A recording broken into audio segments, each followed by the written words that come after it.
We've got the top 10 fantasy baseball ads coming up next on Beat the Odds. Don't go anywhere.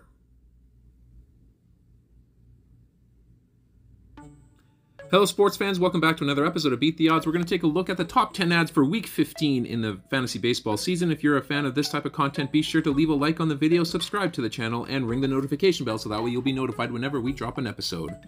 Let's dive right into number 10. Brendan Donovan's going to kick us off here. 59% owned.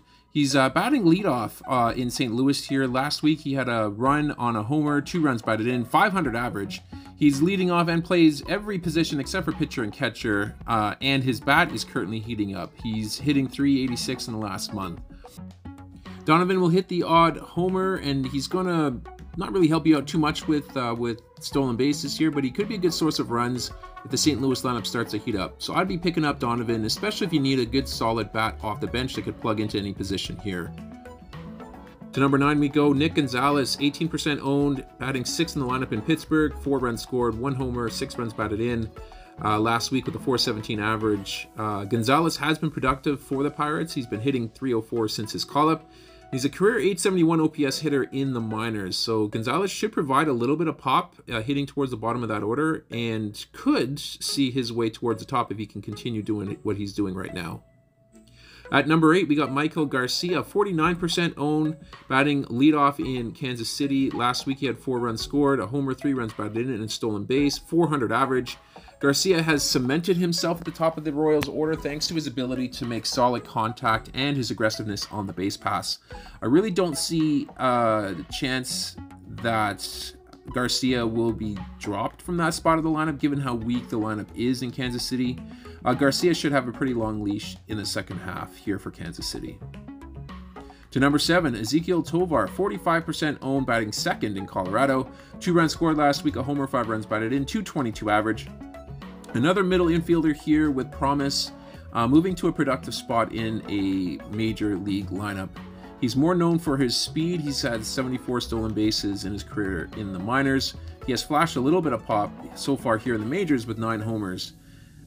With Colorado's regulars kind of coming in and out of that lineup on a regular basis, Tovar could carve out a nice role here in that 2-hole in Colorado.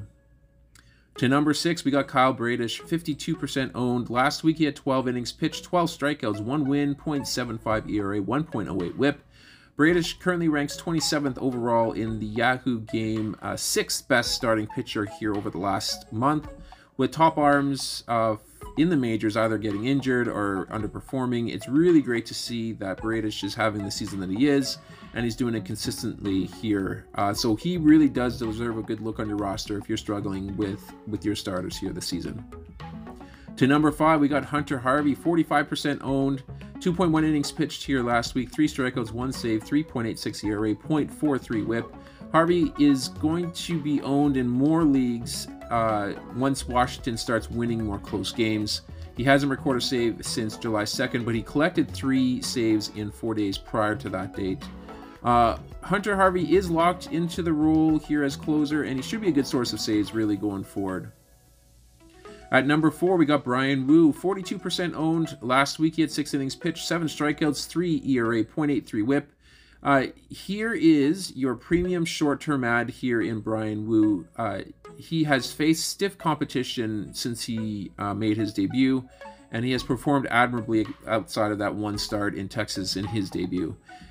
He can be owned pretty much everywhere until he reaches his season inning limit, which is coming up here relatively soon in the second half.